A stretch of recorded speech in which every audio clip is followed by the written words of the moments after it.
अमरावती जिले के धामनगांव रेलवे तहसील के विरुल रोंगे परिसर में अचानक बादल फटने जैसी स्थिति निर्माण हो गई।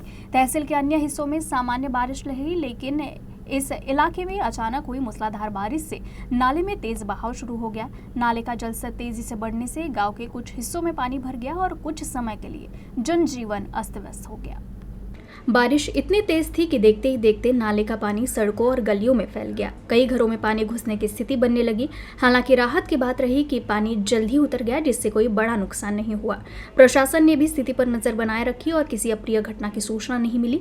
ऐसे ही अंजन सिंगी और जुना धामनगांव मंडल में भी बादल फटने जैसी बारिश हुई, जिससे ग्रामीणों को परेशानी हुई।